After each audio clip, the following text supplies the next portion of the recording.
Hi ಎಲ್ಲರೂ ನಮಸ್ಕಾರ. Welcome to banking YouTube channel. ತುಂಬ ಜನ ನನಗೆ ಮಾಕ್ ಅನಲೈಸಿಸ್ ಯಾವ ಥರ ಮಾಡೋದು, ಅದ್ರ ರಿಲೇಟೆಡ್ ಒಂದು ವಿಡಿಯೋ ಶೇರ್ ಮಾಡಿ ಅಂತ ಕಮೆಂಟ್ಸ್ ಥ್ರೂ ಕೇಳಿದ್ರಿ. So in this video I am going to share ನಾನು ಯಾವ ಥರ ಮಾಕ್ ಅನಲೈಸಿಸ್ ಮಾಡ್ತೀನಿ, ನನಗೆ ಯಾವುದು ವರ್ಕ್ ಆಗಿದೆ, ಆ ಮೆಥಡನ್ನೇ ನಾನು ಈ ವಿಡಿಯೋ ಥ್ರೂ ಶೇರ್ ಮಾಡ್ತೀನಿ. ಹಾಗೆಯೇ at the end of the video ನಾನು ಅಂದರೆ ಮಾರ್ಕ್ಸ್ ಕೊಟ್ಟಿರ್ತೀನಲ್ಲ, ಸೊ ಕೊಟ್ಟಿರೋ ಮಾರ್ಕಲ್ಲಿ ಒಂದು ರ್ಯಾಂಡಮ್ ಮಾರ್ಕ್ ಚೂಸ್ ಮಾಡಿಕೊಂಡು ಅದರಲ್ಲಿ ನಂದು ಪರ್ಫಾರ್ಮೆನ್ಸ್ ಯಾವ ಥರ ಇತ್ತು, ಲೈಕ್ ನಾನು ಎಷ್ಟು ಅಟೆಂಪ್ಟ್ಸ್ ಮಾಡಿದೆ, ಯಾವುದು ರಾಂಗ್ ಆಗಿತ್ತು, ಅಂದರೆ ಎಷ್ಟು ರಾಂಗ್ ಇತ್ತು, ಯಾವುದೆಲ್ಲ ಸ್ಕಿಪ್ ಮಾಡಿದೆ, ನಂದು ಅಕ್ಯುರಸಿ ಎಷ್ಟಿತ್ತು, ಪರ್ಸೆಂಟೇಜ್ ಎಷ್ಟು ಬಂತು ಅನ್ನೋದನ್ನು ಎಕ್ಸಾಂಪಲ್ ಆಗಿ, ಅಂದರೆ ಮಾಕ್ ಅನಲೈಸಿಸ್ ಎಕ್ಸಾಂಪಲ್ ಆಗಿ ನಾನು ಶೇರ್ ಮಾಡ್ತೀನಿ. So watch till the end. Mock analysis should be like a post mortem procedure. It should be very precise and descriptive. Mock analysis ಯಾವ ಥರ ಇರಬೇಕು ಅಂತಂದರೆ, ಪೋಸ್ಟ್ ಮಾರ್ಟಮ್ ಪ್ರೊಸೀಜರ್ ಅಥವಾ ಪೋಸ್ಟ್ ಮಾರ್ಟಮ್ ರಿಪೋರ್ಟ್ ಯಾವ ಥರ ಇರುತ್ತಲ್ಲ, ಲೈಕ್ ತುಂಬ ಪ್ರಿಸೈಸ್ ಆಗಿ ಡಿಸ್ಕ್ರಿಪ್ಟಿವ್ ಆಗಿ ಆ ಥರ ಇರಬೇಕು. ನೀವು ಜಸ್ಟು ಇಷ್ಟು ಅಟೆಂಪ್ಟ್ಸ್ ಮಾಡಿದ್ದೆ, ಇಷ್ಟು ಅಕ್ಯುರಸಿ ಇತ್ತು, ಇಷ್ಟು ಪರ್ಸೆಂಟೇಜ್ ಬಂತು, ಇದಷ್ಟೇ ಮೆನ್ಷನ್ ಮಾಡ್ಕೊಳ್ಳೋದಲ್ಲ. ಇವಾಗ ಯಾವುದೇ ಒಂದು ಕ್ವೆಶನ್ ತೊಗೊಂಡ್ರಿ ಅಂತಂದರೆ ಅದನ್ನು ತುಂಬ ಡೈಮೆನ್ಷನ್ಸಿಂದ ಅಬ್ಸರ್ವ್ ಮಾಡಬೇಕು. ಲೈಕ್ ಆ ಕ್ವೆಶನಿಗೆ ನೀವು ಎಷ್ಟು ಟೈಮ್ ತೊಗೊಂಡ್ರಿ, ಬೇರೆಯವ್ರು ಎಷ್ಟು ಟೈಮ್ ತೊಗೊಂಡ್ರು, ನೀವು ಯಾವ ಮೆಥಡಿಂದ ಸಾಲ್ವ್ ಮಾಡಿದ್ರಿ, ಬೇರೆಯವ್ರು ಯಾವ ಮೆಥಡಿಂದ ಸಾಲ್ವ್ ಮಾಡಿದ್ದಾರೆ, ಲೈಕ್ ಅದೇ ಯಾವುದೋ ಒಂದು ಪ್ಲಾಟ್ಫಾರ್ಮಲ್ಲಿ ಆ ಸೊಲ್ಯೂಷನ್ ಅವ್ರು ಯಾವ ಥರ ಕೊಟ್ಟಿದ್ದಾರೆ, ನಿಮ್ಮ ಮೆಥಡ್ ಫಾಸ್ಟಾಗಿತ್ತಾ, ಅವ್ರ ಮೆಥಡ್ ಫಾಸ್ಟಾಗಿತ್ತಾ, ಅಥವಾ ನೀವು ಓದಬೇಕಾದ್ರೆ ಏನಾದರೂ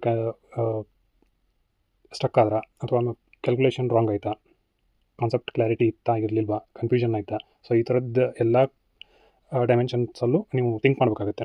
ಸೊ ನಿಮ್ಮದು ಮಾಕ್ ಅನಲೈಸಿಸ್ ಅಂದರೆ ಆ ಥರ ಇರಬೇಕು. ಸೊ ನಾನು ಇಲ್ಲಿ ಹೇಳ್ತೀನಿ ಯಾವ ಥರ ಅಂತೇಳಿ, ಅಂದರೆ point by point how to analyse the mock properly. So ಇಲ್ಲಿ first make a separate small book to note down the following. ಇದು ಮಾಕ್ ಅನಲೈಸಿಸ್ಗೆ ನೀವು ಸಪ್ರೇಟ್ ಒಂದು ಸ್ಮಾಲ್ ಬುಕ್, ಡೈರಿ ಟೈಪ್ ಇರುತ್ತಲ್ಲ, ಆ ಥರ ಬುಕ್ ಮಾಡಿದರೆ ಇನ್ನೂ ಒಳ್ಳೆಯದು ಅಂತ ನಾನು ಹೇಳ್ಬೋದು. ಬಿಕಾಸ್ ಇದು ಜಸ್ಟ್ ನೀವು ಯಾವುದೋ ಒಂದು ರಫ್ ಪೇಜಲ್ಲಿ ಅಥವಾ ಈ ಥರ ಬರ್ಕೊಂಡ್ರೆ ಅದು ಯೂಸ್ ಆಗೋಲ್ಲ, ಎಲ್ಲೋ ಮಿಸ್ ಆಗೋ ಚಾನ್ಸಸ್ ಇರುತ್ತೆ. ಸೊ ಈ ಥರ ಆಗುತ್ತೆ. ಅದೇ ನೀವು ಒಂದು ಸಪ್ರೇಟ್ ಸ್ಮಾಲ್ ಬುಕ್ ಮಾಡಿದ್ರಿ ಅಂತಂತಂದರೆ ನಿಮಗೆ ತುಂಬ ಹೆಲ್ಪ್ ಆಗುತ್ತೆ. ಲೈಕ್ ನೀವು ಯಾವ ಕಾನ್ಸೆಪ್ಟಲ್ಲಿ ನೀವು ವರ್ಕ್ ಮಾಡಬೇಕು, ಯಾವ ಕಾನ್ಸೆಪ್ಟ್ಸಲ್ಲಿ ನೀವು ಸ್ಟ್ರಾಂಗ್ ಇದ್ದೀರಾ, ಅದೆಲ್ಲ ನಿಮ್ಮ ಕಂಪ್ಲೀಟ್ ಒಂದು ಐಡಿಯಾ ಸಿಗೋದ್ರಿಂದ ಒಂದು ಸ್ಮಾಲ್ ಬುಕ್ ಟೈಪ್ ಮಾಡಿದ್ರಿ ಅಂತಂದರೆ ತುಂಬ ಹೆಲ್ಪ್ಫುಲ್ ಆಗುತ್ತೆ.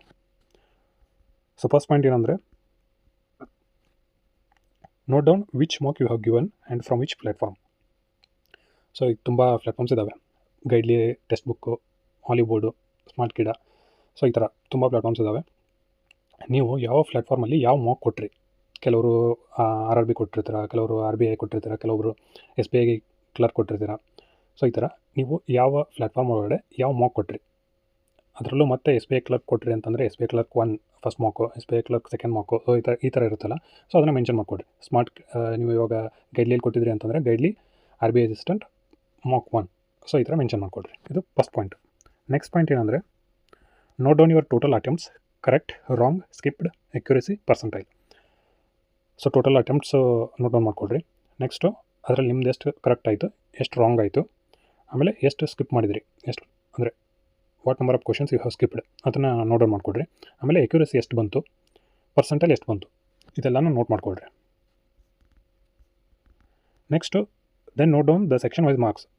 ಸೊ ಸೆಕ್ಷನ್ ವೈಸ್ ಮಾರ್ಕ್ಸ್ ಅಂದರೆ ಇಂಗ್ಲೀಷಲ್ಲಿ ಅಟೆಂಪ್ಟ್ಸ್ ಎಷ್ಟಿತ್ತು, ಕರೆಕ್ಟ್ ಎಷ್ಟಾಯಿತು, ರಾಂಗ್ ಎಷ್ಟಾಯಿತು, ಅದರಲ್ಲಿ ಅಕ್ಯುರಸಿ ಯಾವ ಥರ ಬಂತು. ಸೊ ಅದು ಸಿಮಿಲರ್ಲಿ ರೀಸನಿಂಗಲ್ಲಿ ಟೋಟಲ್ ಅಟೆಂಪ್ಟ್ಸ್ ಎಷ್ಟು, ಕರೆಕ್ಟ್ ಆಗಿರೋದು ಎಷ್ಟು, ರಾಂಗ್ ಆಗಿರೋದು ಎಷ್ಟು, ಅಕ್ಯುರಸಿ ಯಾವ ಥರ ಇತ್ತು. ಸಿಮಿಲರ್ಲಿ ಕ್ವಾಂಟ್, ಟೋಟಲ್ ಅಟೆಂಪ್ಟ್ಸು, ಅದರಲ್ಲಿ ಕರೆಕ್ಟ್ ಆಗಿರೋದು, ರಾಂಗ್ ಆಗಿರೋದು ಮತ್ತು ಅಕ್ಯುರಸಿ. ಸೊ ಇದನ್ನು ನೋಟ್ ಡೌನ್ ಮಾಡಿಕೊಡ್ರಿ ಸೆಕ್ಷನ್ ವೈಸ್. ಸೊ ಇದೆಲ್ಲ ಬೇಸಿಕ್ ಆಯ್ತದು. ನೆಕ್ಸ್ಟ್ ಏನಂತಂದರೆ, English, reasoning, ಕ್ವಾಂಟ್, any section. So ಅಂದರೆ ಯಾವುದೇ ಸೆಕ್ಷನ್ ತೊಗೊಳ್ರಿ, ಸೆಕ್ಷನ್ ವೈಸು ಯಾವ ಥರ ಮಾಕ್ ಅನಲೈಸಿಸ್ ಮಾಡಬೇಕು. ಇಲ್ಲಿ ಮೇಲ್ಗಡೆ ಹೇಳಿರೋದೆಲ್ಲ ಓವರಾಲ್ ಆಗಿ.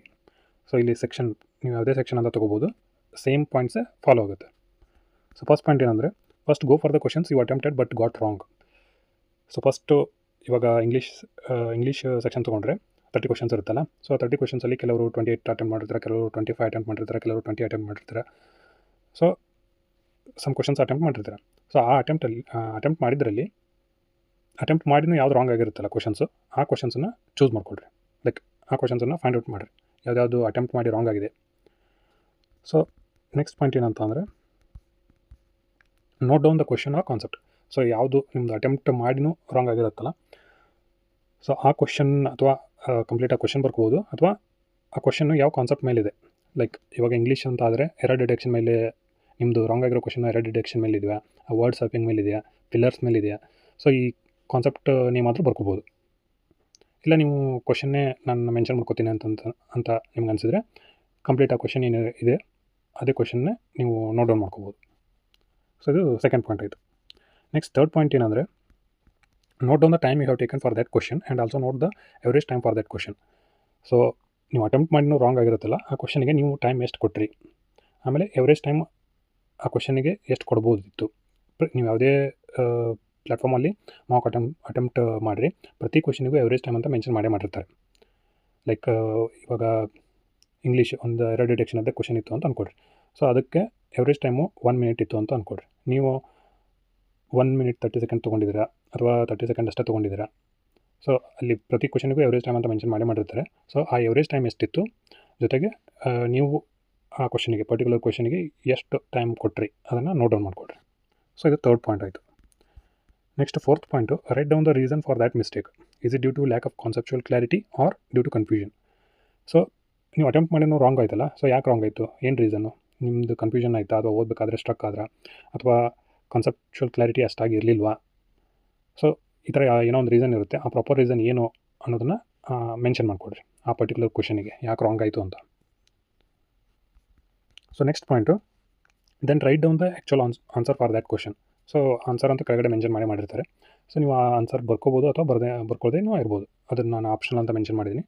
ಸೊ ಇದು ನಿಮಗೆ ಯಾವ ಥರ ಅನಿಸುತ್ತೆ ಆ ಥರ ನೀವು ಮಾಡ್ಬೋದು. ಏನಂತಂದರೆ ಸ್ಕಿಪ್ಡ್ ಅಥವಾ ಅನ್ಅಟೆಂಪ್ಟೆಡ್. ಸೊ ಎಲ್ಲ ಕ್ವಶನ್ಸು ಒಮ್ಮೊಮ್ಮೆ ಅಟೆಂಪ್ಟ್ ಮಾಡ್ಲಿಕ್ಕೆ ಆಗಿರುತ್ತೆ, ಕೆಲವೊಮ್ಮೆ ಆಗಿರಲ್ಲ. ಸೊ ಅಂಥ ಕ್ವಶನ್ಸನ್ನು ಚೂಸ್ ಮಾಡಿಕೊಡ್ರಿ. ಸೊ ಆ ಕ್ವಶನ್ಗೆ ಸೇಮ್ ಪ್ರೊಸೀಜರ್ ಇವಾಗ ಏನು ಹೇಳಿದ್ನಲ್ಲ, ಅದು ಅಂದರೆ ಮೇಲೆಲ್ಲ ಏನೆಲ್ಲ ಪಾಯಿಂಟ್ಸ್ ಮೆನ್ಷನ್ ಮಾಡಿದ್ದೀನಲ್ಲ, ಸೊ ಆ ಎಲ್ಲ ಪಾಯಿಂಟ್ಸನ್ನು ಫಾಲೋ ಮಾಡಿರಿ ಫಾರ್ ಸ್ಕಿಪ್ಡ್ ಅಥವಾ ಅನ್ಅಟೆಂಪ್ಟೆಡ್.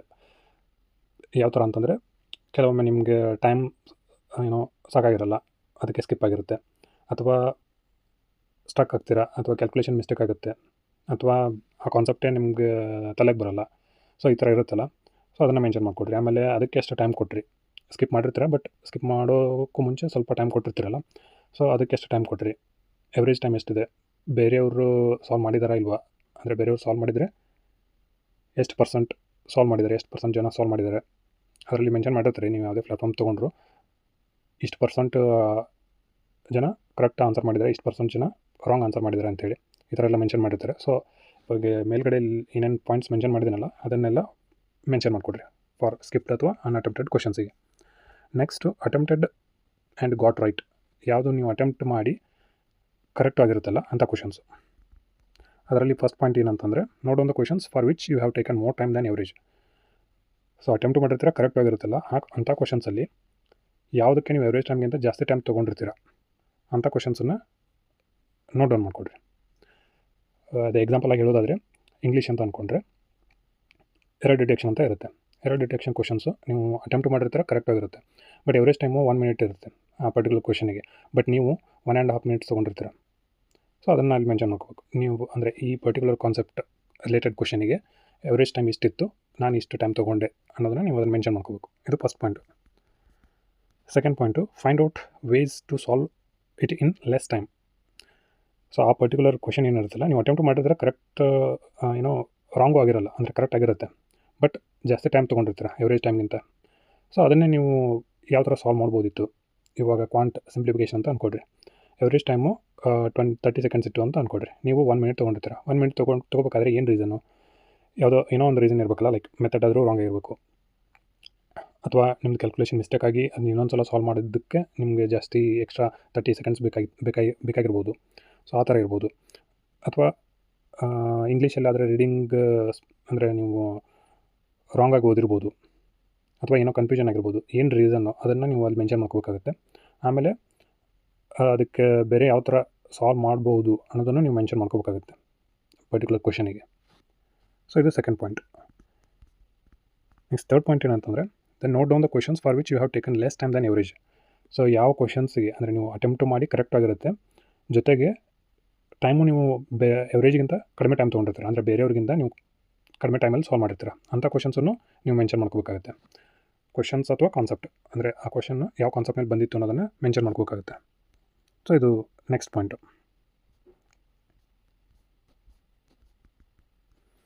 Finally note down the questions you attempted by guess or 50-50 chance. So ಲಾಸ್ಟಲ್ಲಿ ಏನು ಮಾಡಿರಿ ಅಂತಂದರೆ, ಕೆಲವೊಂದಿಷ್ಟು ಕ್ವಶನ್ಸನ್ನು ನೀವು 50-50 ಚಾನ್ಸ್ ತೊಗೊಂಡು ಅಟೆಂಪ್ಟ್ ಮಾಡಿರ್ತೀರ ಅಥವಾ ಗೆಸ್ಸಲ್ಲಿ ಅಟೆಂಪ್ಟ್ ಮಾಡಿರ್ತೀರ. ಕೆಲವೊಂದಿಷ್ಟು ಜನ ಯಾರು ಮಾಡಿರಲ್ಲ, ಶೋರಾಗಿ ಗೊತ್ತಿದ್ದರಷ್ಟೇ ಆನ್ಸರ್ ಮಾಡಿರ್ತೀರ, ಇಲ್ಲಾಂದರೆ ಇಲ್ಲ.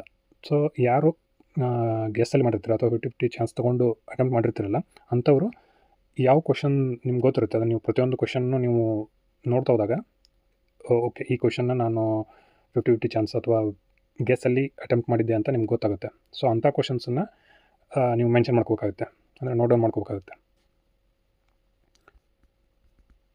Mention the reason for attempting those questions by guess. So reason ಯಾಕೆ ಅದೇ ಕ್ವಶನ್ನೇ ನಿಮ್ಗೆ ಯಾಕೆ ಗೆಸ್ ಮಾಡಿ ಆನ್ಸರ್ ಮಾಡಬೇಕು ಅಂತ ಅನ್ನಿಸ್ತು ಮಾರ್ಕ್ ಕೊಡಬೇಕಾದ್ರೆ, ಸೊ ಆ ರೀಸನ್ ಮೆನ್ಷನ್ ಮಾಡ್ಕೋಬೇಕಾಗುತ್ತೆ. ಅಂದರೆ ರೀಸನ್ ಯಾವುದಾದ್ರೂ ಇರ್ಬೋದು. ಲೈಕ್ ಇವಾಗ ನೀವು ಅದನ್ನು ಅಟೆಂಪ್ಟ್ ಮಾಡಿದ್ದೀರಾ ಅಂತಂತಂದರೆ ಇವಾಗ 5 ಆಪ್ಷನ್ಸ್ ಇರುತ್ತಲ್ಲ, ಸೊ 3 ಆಪ್ಷನ್ಸ್ ನೀವು ಎಲಿಮಿನೇಟ್ ಈಸಿಯಾಗಿ ಮಾಡಿರ್ಬೋದು. ಇನ್ನು 2 ಆಪ್ಷನ್ಸಲ್ಲಿ ನಿಮಗೆ ಕನ್ಫ್ಯೂಷನ್ ಇದ್ದು, ಸೊ ಈ 2ರಲ್ಲಿ ಇದೊಂದು ಇರ್ಬೋದು ಅಂತ ನೀವು ಗೆಸ್ಸಲ್ಲಿ ಆನ್ಸರ್ ಮಾಡಿರ್ತೀರ. ಸೊ ಆ ಥರ ಇರ್ಬೋದು.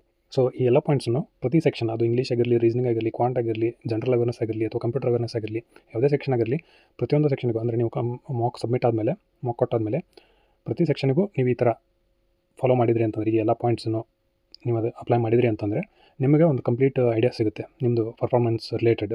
ನೀವು ಯಾವ ಕಾನ್ಸೆಪ್ಟಲ್ಲಿ ಸ್ಟ್ರಾಂಗ್ ಇದ್ದೀರಾ, ಯಾವ ಕಾನ್ಸೆಪ್ಟಲ್ಲಿ ಇನ್ನೂ ವರ್ಕ್ ಮಾಡಬೇಕು, ಯಾವ ಕಾನ್ಸೆಪ್ಟಲ್ಲಿ ಬೇರೆಯವ್ರಿಗಿಂತ ನೀವು ಕಡಿಮೆ ಟೈಮ್ ತೊಗೋತಿದ್ದೀರಾ, ಯಾವ ಕಾನ್ಸೆಪ್ಟಲ್ಲಿ ಬೇರೆಯವ್ರಿಗಿಂತ ನೀವು ಜಾಸ್ತಿ ಟೈಮ್ ತೊಗೋತಿದ್ದೀರಾ, ಯಾವುದ್ರಲ್ಲಾದರೂ ಸ್ಲೈಟ್ ಚೇಂಜಸ್ ಮಾಡ್ಕೋಬೇಕಾ, ಯಾವುದಾದ್ರೂ ಕ್ವಶನ್ಸಿಗೆ ಬೇರೆ ಶಾರ್ಟ್ಕಟ್ ಅಥವಾ ಶಾರ್ಟ್ ಟ್ರಿಕ್ಕು ಅಥವಾ ಇನ್ನೂ ಕ್ಯಾಲ್ಕುಲೇಷನ್ ಕಡಿಮೆ ಆಗೋ ಥರ, ಕ್ಯಾಲ್ಕುಲೇಷನ್ಗೆ ಕಡಿಮೆ ಟೈಮ್ ತೊಗೊಳ್ಳೋ ಥರ ಸಾಲ್ವ್ ಮಾಡ್ಬೋದಾ.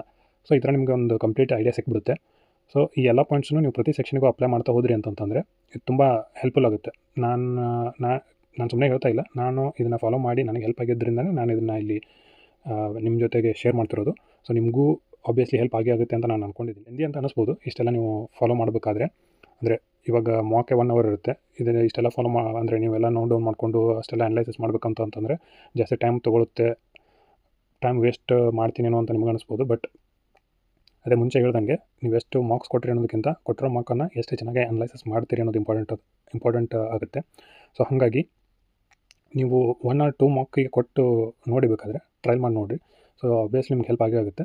ಹೆಲ್ಪ್ ಆದರೆ ಫಾಲೋ ಮಾಡಿ. ಸೊ ಜೊತೆಗೆ ಇಲ್ಲಿ ಲಾಸ್ಟ್ ಫೈನಲ್ ಟಿಪ್ ಏನು ಅಂತಂದರೆ, beginners should focus on accuracy and repeaters should focus on percentile and accuracy. So ಬಿಗಿನರ್ಸ್ಗೆ ಅಂದರೆ ಇವಾಗ ಸ್ಟಾರ್ಟ್ ಮಾಡಿರ್ತಾರಲ್ಲ ಅಥವಾ ಇನ್ಮೇಲೆ ಸ್ಟಾರ್ಟ್ ಮಾಡೋರು ಇರ್ತಾರಲ್ಲ, ಸೊ ಅವ್ರಿಗೊಂದು ತಲೆಯಲ್ಲಿ ಇರುತ್ತೆ ಲೈಕ್ ಪರ್ಸೆಂಟೈಲ್ ನಂದು ಇಷ್ಟು ಬರ್ತಾಯಿಲ್ಲ ಅಷ್ಟು ಬರ್ತಾಯಿಲ್ಲ ಅಂತೇಳಿ. ಅವ್ರು ಏನು ಮಾಡ್ಬೇಕಂದ್ರೆ rather than focusing on percentile, first ನೀವು ನಿಮ್ಮ ಅಕ್ಯುರಸಿ ಮೇಲೆ ಫೋಕಸ್ ಮಾಡಿರಿ. ಲೈಕ್ ಅದು ಯಾವುದೇ ಸೆಕ್ಷನ್ ಆಗಿರ್ಬೋದು, ಇಂಗ್ಲೀಷ್ ಆಗಿರ್ಬೋದು, ಕ್ವಾಂಟ್ ಆಗಿರ್ಬೋದು, ರೀಸನಿಂಗ್ ಆಗಿರ್ಬೋದು, ಪ್ರತಿ ಸೆಕ್ಷನಲ್ಲೂ ನಿಮ್ಮದು ಅಕ್ಯುರಸಿ 90 or 90 ಅಬೋವ್ ಇರೋ ಥರ ನೋಡ್ಕೊಡ್ರಿ. 90 ಅಬೋವ್ ಇದ್ರಂತೂ ತುಂಬ ಒಳ್ಳೆಯದು. ಸೊ ಮಿನಿಮಮ್ 90 ಅಂತೂ ಇರಲೇಬೇಕು ಅಕ್ಯುರಸಿ ಪ್ರತಿ ಸೆಕ್ಷನಲ್ಲೂ. ಸೊ ಆ ಥರ ನೀವು ಅಟೆಂಪ್ಟ್ ಮಾಡಲಿಕ್ಕೆ ಟ್ರೈ ಮಾಡಿರಿ. ಸೊ ಬಿಗಿನರ್ಸ್ ಆಯಿತು. ರಿಪೀಟರ್ಸ್ ಏನು ಮಾಡಬೇಕು ಅಂತಂದರೆ, ಅವರು ಬರೀ ಅಕ್ಯುರಸಿ ಮೇಲೆ ಫೋಕಸ್ ಮಾಡೋದಲ್ಲ ಅಥವಾ ಬರೀ ಪರ್ಸೆಂಟೈಲ್ ಮೇಲೆ ಫೋಕಸ್ ಮಾಡೋದಲ್ಲ, ಅಕ್ಯುರಸಿ ಜೊತೆಗೆ ಪರ್ಸೆಂಟೈಲು ಇಂಪಾರ್ಟೆಂಟ್ ಆಗುತ್ತೆ. ಅವ್ರ ಅಕ್ಯುರಸಿನೂ ಮೇಂಟೈನ್ ಮಾಡಬೇಕಾಗುತ್ತೆ, ಪರ್ಸೆಂಟೈಲ್ ಮೇಂಟೈನ್ ಮಾಡಬೇಕಾಗುತ್ತೆ. ಪರ್ಸೆಂಟೈಲ್ ಏನಂತ ಅಂದರೆ ಅದು ಮಾರ್ಕ್ ಲೆವೆಲ್ ಮೇಲೆ ಡಿಪೆಂಡ್ ಆಗುತ್ತೆ. ಲೈಕ್ ಈಸಿ ಇದ್ದರೆ ಅದರಲ್ಲೂ ತುಂಬ ಚೆನ್ನಾಗಿ ಬರಬೇಕು, ಟಫ್ ಇದ್ದರೆ ಓಕೆ ಒಂದು ಲೆವೆಲ್ಲಿಗೆ ಆಟೋಮೆಟಿಕ್ಲಿ ಬಂದುಬಿಟ್ಟಿರುತ್ತೆ ಪರ್ಸೆಂಟೈಲು. ಬಟ್ ಅಕ್ಯುರಸಿ ಅದೇ ಬಿಗಿನರ್ಸ್ಗೆ ಹೇಳ್ದಂಗೆ ಅಕ್ಯುರಸಿ ರಿಪೀಟರ್ಸದ್ದು 90 ಅಬೋವ್ ಇರಲೇಬೇಕು, ಇಲ್ಲ ಮಿನಿಮಮ್ 90 ಅಂತೂ ಇರಲೇಬೇಕು ಅಕ್ಯುರಸಿ. ಪರ್ಸೆಂಟೈಲು 80 to 90 ಈ ರೇಂಜಲ್ಲಿ ಇಟ್ಕೊಳ್ಳಿ ಟ್ರೈ ಮಾಡಿರಿ. ಅದು ಯಾವ ಪ್ಲ್ಯಾಟ್ಫಾರ್ಮಲ್ಲಾದರೂ ಆಗಿರ್ಬೋದು, ಯಾವ ಲೆವೆಲ್ ಮಾರ್ಕ್ ಆದರೂ ಆಗಿರ್ಬೋದು. ಸೊ ಅಟ್ಲೀಸ್ಟ್ 80 to 90 ಈ ರೇಂಜಲ್ಲಿ ಇಟ್ಕೊಳ್ಳಿ ಟ್ರೈ ಮಾಡಿರಿ. 90 ಅಬೋವ್ ಇತ್ತು ಅಂತಂದ್ರಂತೂ ತುಂಬ ಬೆಸ್ಟು. ಸೊ ಅದರಲ್ಲಿ ಏನು ಪ್ರಾಬ್ಲಮ್ ಆಗೋಲ್ಲ. ಸೊ ಅಷ್ಟಾಗಲ್ಲ ಅಂತ ಅಂದರೆ ಅಟ್ಲೀಸ್ಟ್ 80 to 90 ಈ ರೇಂಜಲ್ಲಿ ಇರೋ ಥರ ನೋಡ್ಕೊಡ್ರಿ. ಯಾವುದು ಪರ್ಸೆಂಟೈಲು. ಅಕ್ಯುರಸಿ ಅಂತೂ 90 ಆ್ಯಂಡ್ 90 ಅಬೋವ್ ಇರಲೇಬೇಕು. ಸೊ ಇದು ಫೈನಲ್ ಸ್ಟೆಪ್ಪು. ಸೊ ಇಲ್ಲಿ ನೀವು ನೋಡ್ಬೋದು RBI ಅಸಿಸ್ಟೆಂಟ್ ಪ್ರಿಲಿಮ್ಸ್ ಮಾರ್ಕ್ ಕೊಟ್ಟಿದ್ದೆ ಗೈಡ್ಲಿಯಲ್ಲಿ. ಸೊ ಅದರಲ್ಲಿ ನನ್ನ ಪರ್ಫಾರ್ಮೆನ್ಸ್ ಯಾವ ಥರ ಇತ್ತು ಅನ್ನೋದನ್ನು ಇಲ್ಲಿ ಶೇರ್ ಮಾಡ್ತೀನಿ.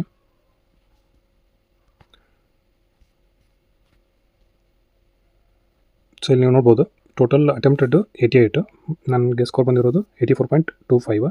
ಕಟ್ ಆಫ್ ಇರೋದು ಅಂದರೆ ಈ ಪರ್ಟಿಕ್ಯುಲರ್ ಮಾರ್ಕಿಗೆ ಕಟ್ ಆಫ್ ಇವರು ಗೈಡ್ಲಿ ಅವರು ಸೆಟ್ ಮಾಡಿರೋದು 81. ಸೊ ಓವರಾಲ್ ನಂದು ಪರ್ಫಾರ್ಮೆನ್ಸ್ ಯಾವ ಥರ ಇತ್ತು ಅಂತಂದರೆ, ಇಲ್ಲಿ ಕರೆಕ್ಟ್ 88 ಅಟೆಂಪ್ಟ್ ಆಗಿರೋದು, 85 ಕರೆಕ್ಟ್ ಆಗಿರೋದು, 3 ರಾಂಗ್ ಆಗಿದೆ. 12 ಕ್ವಶನ್ಸ್ನ ಸ್ಕಿಪ್ ಮಾಡಿದ್ದೀನಿ. ಸೊ ಇಲ್ಲಿ ಅನಲೈಸಿಸ್ ಅಂತ ಕೊಟ್ಟರೆ,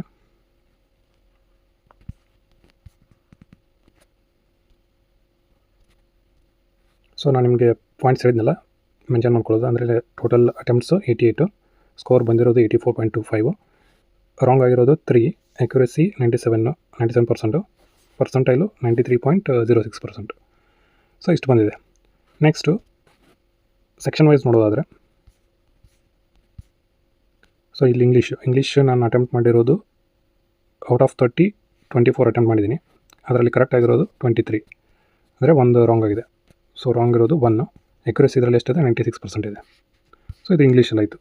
ನೆಕ್ಸ್ಟು ನ್ಯೂಮೆರಿಕಲ್ ಎಬಿಲಿಟಿ, ಅಂದರೆ ಕ್ವಾಂಟಲ್ಲಿ ನಾನು ಅಟೆಂಪ್ಟ್ ಮಾಡಿರೋದು ಔಟ್ ಆಫ್ 34 ಕ್ವಶನ್ಸ್ ನಾನು ಅಟೆಂಪ್ಟ್ ಮಾಡಿದ್ದೀನಿ. ಕರೆಕ್ಟ್ ಇರೋದು 34, ರಾಂಗ್ ಯಾವುದೇ ರಾಂಗ್ ಇಲ್ಲ, ಅಕ್ಯುರಸಿ 100% ಇದೆ. ನೆಕ್ಸ್ಟು ರೀಸನಿಂಗ್ ಎಬಿಲಿಟಿ, ರೀಸನಿಂಗಲ್ಲಿ ನಾನು ಅಟೆಂಪ್ಟ್ ಮಾಡಿರೋದು 35 ಕ್ವಶನ್ಸ್ ಇರುತ್ತೆ. ಸೊ 30 ಕ್ವಶನ್ಸ್ ಅಟೆಂಪ್ಟ್ ಮಾಡಿದ್ದೀನಿ. ಕರೆಕ್ಟ್ ಆಗಿರೋದು 28, ರಾಂಗ್ ಆಗಿರೋದು 2 ರಾಂಗ್ ಆಗಿದೆ ಆನ್ಸರ್ಸು. ನೆಕ್ಸ್ಟ್ ಅಕ್ಯುರಸಿ ಎಷ್ಟಿದೆ, 93% ಇದೆ. ಸೊ ಇಲ್ಲಿ ನೀವು ಸೆಕ್ಷನ್ ವೈಸ್ ನೋಡೋದಾದರೆ, ಸೊಲ್ಯೂಷನ್ ಅಂತ ಕ್ಲಿಕ್ ಮಾಡಿದ್ರಿ ಅಂತಂದರೆ ಫಸ್ಟು ಇಂಗ್ಲೀಷ್ ಬರುತ್ತೆ. ಸೊ ಇಂಗ್ಲೀಷಲ್ಲಿ ನಾನು ಅಟೆಂಪ್ಟ್ ಮಾಡಿರೋ ರಾಂಗ್ ಆಗಿರೋದು ಯಾವುದು, 4th question. So 4th question ಯಾವ ಥರ ಇತ್ತು ಅಂದರೆ, ಸೊ ಎರರ್ ಡಿಟೆಕ್ಷನ್ ರಿಲೇಟೆಡ್ ಇತ್ತು. ಸೊ ನಾನಿಲ್ಲಿ ಒಂದು ಸಿಲಿ ಮಿಸ್ಟೇಕ್ ಮಾಡಿದ್ದೇನು ಅಂತಂದರೆ, ನೀವು ಸೊಲ್ಯೂಷನ್ ನೋಡ್ಬೋದು. India's current legal framework despite recent attempts remain insufficient ಅಂತ ಇದೆ. ಬಟ್ ಅದು ರಿಮೈನ್ಸ್ ಇನ್ಸಫಿಷಿಯೆಂಟ್ ಅಂತ ಆಗಬೇಕಿತ್ತು. ಸೊ ನನಗೆ ಕಾನ್ಸೆಪ್ಟ್ ಗೊತ್ತಿದೆ, ಬಟ್ ನಾನು ಓದೋದ್ರಲ್ಲಿ ಮಿಸ್ಟೇಕ್ ಮಾಡಿದ್ದೆ. ಸೊ ಇಲ್ಲಿ ನಾನು ಟೈಮ್ ಕೊಟ್ಟಿರೋದಷ್ಟು, ಅಂದರೆ ಈ ಕ್ವಶನಿಗೆ ನಾನು ಟೈಮ್ ಕೊಟ್ಟಿದ್ದು 34 ಸೆಕೆಂಡ್ ಕೊಟ್ಟಿದ್ದೀನಿ. 34 ಸೆಕೆಂಡ್ ಕೊಟ್ಟು ರಾಂಗ್ ಆಗಿದೆ. ಜೊತೆಗೆ ಕರೆಕ್ಟ್ ಅಂದರೆ ಈ ಕ್ವಶನ್ಸಿಗೆ ಕರೆಕ್ಟಾಗಿ ಆನ್ಸರ್ ಮಾಡಿರೋರು ಎಷ್ಟು ಜನ, 38 ಪಾಯಿಂಟ್, ಅಂದರೆ ಆಲ್ಮೋಸ್ಟ್ 39% ಕರೆಕ್ಟ್ ಆನ್ಸರ್ ಮಾಡಿದ್ದಾರೆ. 23% ಇನ್ಕರೆಕ್ಟ್ ಆನ್ಸರ್ ಮಾಡಿದ್ದಾರೆ. ಸೊ ಈ ಥರ ಸಿಲಿ ಮಿಸ್ಟೇಕ್ ಆಗಿರುತ್ತೆ. ನಾನು ಅಟೆಂಪ್ಟ್ ಮಾಡಿನೂ 34, ಅಂದರೆ ಟೈಮ್ ಎಷ್ಟು ಕೊಟ್ಟಿದ್ದೀನಿ, 34 ಸೆಕೆಂಡ್ಸು. ಜೊತೆಗೆ ಕಾನ್ಸೆಪ್ಟ್ ಯಾವುದು, ಎರರ್ ಡಿಟೆಕ್ಷನು. ಯಾಕೆ ರಾಂಗ್ ಆಯಿತು, ನನಗೆ ಇದು ಕಾನ್ಸೆಪ್ಟ್ ಗೊತ್ತಿಲ್ಲ ಅಂತಲ್ಲ, ಕಾನ್ಸೆಪ್ಟ್ ಗೊತ್ತಿದೆ. ಬಟ್ ನಾನು ಅಷ್ಟು ತುಂಬ ಜಾಸ್ತಿ ನಂಬರ್ ಆಫ್ ಕ್ವಶನ್ಸ್ ಸಾಲ್ವ್ ಮಾಡಬೇಕು ಅನ್ನೋ ಇದರಲ್ಲಿ ಇದನ್ನು ನಾನು ಅಷ್ಟು ಕೇರ್ಫುಲ್ಲಾಗಿ ಓದಿಲ್ಲ. ಸೊ ಆ ರೀಸನಿಂದ ಇದು ಮಿಸ್ಟೇಕ್ ಆಯಿತು. ಸೊ ಈ ರೀಸನಿಗೆ ಈ ಥರ ಆಯಿತು ಅಂತ ನೀವು ಮೆನ್ಷನ್ ಮಾಡ್ಕೋಬೇಕಾಗುತ್ತೆ ಅನಲೈಸಿಸ್, ಅಂದರೆ ಈ ಕ್ವಶನಿಗೆ. ಸಿಮಿಲರ್ಲಿ ಸ್ಕಿಪ್ ಮಾಡಿರೋ ಕ್ವಶನ್ನು, ಲೈಕ್ ಫಸ್ಟ್ ಕ್ವಶನ್ನ ಎರರ್ ಡಿಟೆಕ್ಷನ್ ಇದೆ. ಬಟ್ ಇಲ್ಲಿ ನನಗೆ ಅಷ್ಟಾಗಿ ಅಂದರೆ ಗೊತ್ತಾಗಲಿಲ್ಲ ಯಾವುದರಲ್ಲಿ ಯಾವ ಕಾನ್ಸೆಪ್ಟ್ ಯೂಸ್ ಆಗಿದೆ ಅನ್ನೋದು ನನಗೆ ಅಷ್ಟು ಸಡನ್ನಾಗಿ ಗೊತ್ತಾಗಲಿಲ್ಲ. ಇವೊಂದು ನಾನು ಎಷ್ಟು ಕೊಟ್ಟಿದ್ದೀನಿ ಇಲ್ಲಿ, 56 ಸೆಕೆಂಡ್ಸ್ ಕೊಟ್ಟಿದ್ದೀನಿ. ಬಟ್ ಇಲ್ಲಿ ನೀವು ಅಬ್ಸರ್ವ್ ಮಾಡ್ಬೋದು, ಕರೆಕ್ಟ್ ಅಟೆಂಪ್ಟ್ ಮಾಡಿರೋರು ಎಷ್ಟು ಜನ, 23% ಅಷ್ಟೇ. 42% ರಾಂಗ್ ಅಟೆಂಪ್ಟ್ ಮಾಡಿದ್ದಾರೆ. ಅಂದರೆ ಈ ಕ್ವಶನಿಗೆ ಆನ್ಸರ್ ಮಾಡಿರೋರಲ್ಲಿ 43% ರಾಂಗ್ಗೆ ಆನ್ಸರ್ ಮಾಡಿದ್ದಾರೆ. ಬಟ್ ಓನ್ಲಿ 23% ಅಷ್ಟೇ ಕರೆಕ್ಟ್ ಆನ್ಸರ್ ಮಾಡಿದ್ದಾರೆ. ಸೊ ಮೇ ಬಿ ಬೇರೆಯವ್ರಿಗೂ ಟಫ್ ಅನಿಸಿದೆ, ಸೊ ಹಂಗಾಗಿ ನನಗೂ ಟಫ್ ಅನಿಸಿದೆ. ಸೊ ಇಲ್ಲಿ ಲೆವೆಲ್ ಆಫ್ ಕ್ವಶನ್ ಸ್ವಲ್ಪ ಮಾಡ್ರೇಟ್ ಇದೆ ಅಂತ ಅನ್ಕೋಬೋದು. ಸೊ ಇದು ಈ ಕ್ವಶನಿಗೆ ಆಯಿತು. ನೆಕ್ಸ್ಟ್ ಸೆಕೆಂಡ್ ಕ್ವಶನ್ನು ಇಲ್ಲಿ ನೋಡ್ಬೋದು. ಇದಕ್ಕೂ ನಾನು ಟೈಮ್ ಕೊಟ್ಟಿರೋದು ಎಷ್ಟು, 41 ಸೆಕೆಂಡ್ ಕೊಟ್ಟಿದ್ದೀನಿ. ಬಟ್ ಅಟೆಂಪ್ಟ್ ಮಾಡೋಕ್ಕಾಗಿಲ್ಲ. ಅಗೇನ್ ಇದು ಎರರ್ ಡಿಟೆಕ್ಷನ್ ಬೇಸ್ಡ್ ಮೇಲೆ ಇದೆ ಕ್ವಶನ್. ಬಟ್ ಇಲ್ಲೂ ನೀವು ಅಬ್ಸರ್ವ್ ಮಾಡ್ಬೋದು, ಕರೆಕ್ಟ್ ಆನ್ಸರ್ ಮಾಡಿರೋದು ಎಷ್ಟು, ಓನ್ಲಿ 4% ಅಷ್ಟೇ. 57.47% ಇನ್ಕರೆಕ್ಟೇ ಆನ್ಸರ್ ಮಾಡಿದ್ದಾರೆ. ಬಟ್ ಅದೇ ನಾನು ಅಗೇನ್ ಇದು ಮಾಡ್ರೇಟ್ ಕ್ವಶನ್ ಅಂತ ಕನ್ಸಿಡರ್ ಆಗುತ್ತೆ, ಬಿಕಾಸ್ ಜಾಸ್ತಿ ಯಾರೂ ಇದನ್ನು ಆನ್ಸರ್ ಮಾಡಿಲ್ಲ. ಸೊ ಹಂಗಾಗಿ ಮಾಡ್ರೇಟ್ ಕ್ವಶನ್ ಅಂತ ಕನ್ಸಿಡರ್ ಆಗುತ್ತೆ. ನಾನು ಅಟೆಂಪ್ಟ್ ಮಾಡ್ಲಿಕ್ಕೆ ಹೋಗಿಲ್ಲ. ಸೊ ಇಲ್ಲಿ ಈ ಥರ ನೀವು ಅದನ್ನು ಪರ್ಟಿಕ್ಯುಲರ್ ಕ್ವಶನಿಗೆ ಎಷ್ಟು ಟೈಮ್ ತೊಗೊಂಡ್ರಿ, ಏನು ಕಾನ್ಸೆಪ್ಟ್, ಇದು ಕ್ವಶನ್ ಯಾವ ಕಾನ್ಸೆಪ್ಟ್ ಮೇಲೆ ಇತ್ತು, ಈ ಥರ ನೀವು ನೋಟ್ ಮಾಡ್ಕೋಬೇಕಾಗುತ್ತೆ.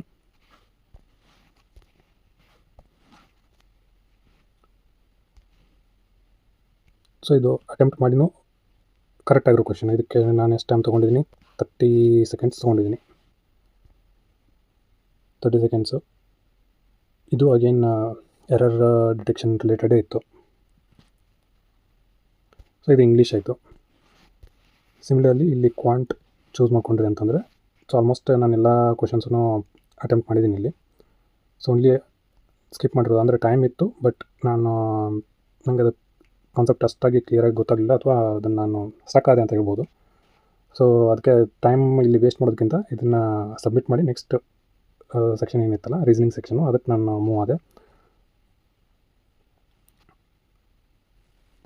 ಸೊ ಇಲ್ಲಿ ನೀವು ನೋಡ್ಬೋದು ಟೈಮ್ ನಾನು ಎಷ್ಟು ಕೊಟ್ಟೆ ಅಂತಂದರೆ 1 minute 34 seconds ಕೊಟ್ಟಿದ್ದೀನಿ. ಇವೊಂದು ನನಗೆ ಸಾಲ್ವ್ ಮಾಡೋಕ್ಕಾಗಿಲ್ಲ. ಇದನ್ನು ಇನ್ನೂ ಟೈಮ್ ಇತ್ತು ಈ ಸೆಕ್ಷನಲ್ಲಿ, ಅಂದರೆ ಈ ಸೆಕ್ಷನಿಗೆ ಇನ್ನೂ ಟೈಮ್ ನನಗೆ ಮಿಕ್ಕಿತ್ತು, ಆದರೂ ನನಗೆ ಸಾಲ್ವ್ ಮಾಡಲಿಕ್ಕಾಗಲಿಲ್ಲ. ಸೊ ಇಲ್ಲಿ ಕರೆಕ್ಟಾಗಿ ಆನ್ಸರ್ ಮಾಡಿರೋರು ಎಷ್ಟು 27.56%.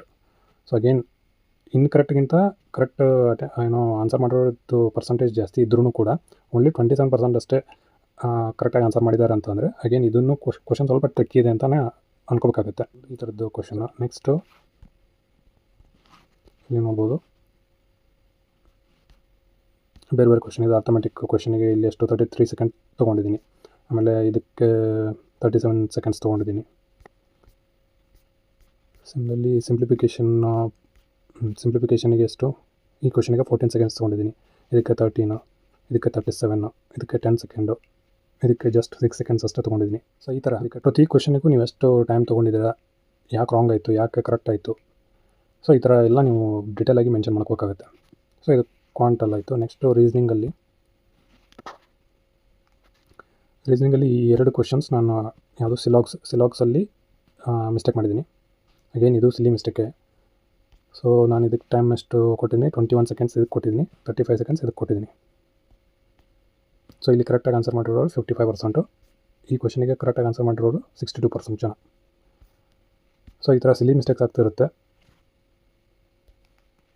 ಆಮೇಲೆ ಇಲ್ಲಿ ಅನ್ಅಟೆಂಪ್ಟೆಡ್ಡು ಮಿಸ್ಲೇನಿಯಸ್ ನಾನು ಅಟೆಂಪ್ಟ್ ಮಾಡಲಿಕ್ಕೆ ಹೋಗಲಿಲ್ಲ. ಸೊ ಇದು ಅದೇ again miscellaneous related questions. Puzzles ಯಾವುದೇ ಪಝಲ್ಸ್ ಬಿಟ್ಟು ನಾನು ಸ್ಕಿಪ್ ಮಾಡಿಲ್ಲ, ಆಲ್ಮೋಸ್ಟ್ ಎಲ್ಲ ಪಝಲ್ಸ್ ಸಾಲ್ವ್ ಮಾಡಿದ್ದೀನಿ. Only miscellaneous related may be ಯಾವುದೋ ಒಂದು ಪಝಲಿಗೆ ಎವರೇಜ್ ಟೈಮ್ಗಿಂತ ಜಾಸ್ತಿ ಟೈಮ್ ತೊಗೊಂಡೆ ಅಂತ ಅನಿಸುತ್ತೆ. ಸೊ ಹಾಗಾಗಿ ನನಗೆ ಮಿಕ್ಕಿರೋ ಮಿಸ್ಲೇನಿಯಸ್ ಕ್ವಶನ್ಸನ್ನು ಸಾಲ್ವ್ ಮಾಡಲಿಕ್ಕೆ ಆಗಿಲ್ಲ. ಇದರೊಳಗಡೆ ಇಷ್ಟೇ ಹೇಳ್ಬೇಕು ಅಂತ ಇತ್ತು. ಸೊ ನಾನು ಕೊಟ್ಟಿರೋ ಇನ್ಫಾರ್ಮೇಷನ್ನು ನಿಮ್ಮೆಲ್ಲರಿಗೂ ಹೆಲ್ಪ್ ಆಗಿದೆ ಅಂತ ಅಂದ್ಕೊತೀನಿ. ಹೆಲ್ಪ್ ಆಗಿದ್ದರೆ ಇದನ್ನು ಬೇರೆಯವ್ರಿಗೂ ಶೇರ್ ಮಾಡಿ. ಈ ಥರ ಇನ್ನೂ ಹೆಚ್ಚಿನ ವೀಡಿಯೋಸ್ಗೆ ಸಬ್ಸ್ಕ್ರೈಬ್ ಮಾಡಿಕೊಡ್ರಿ. Thank you.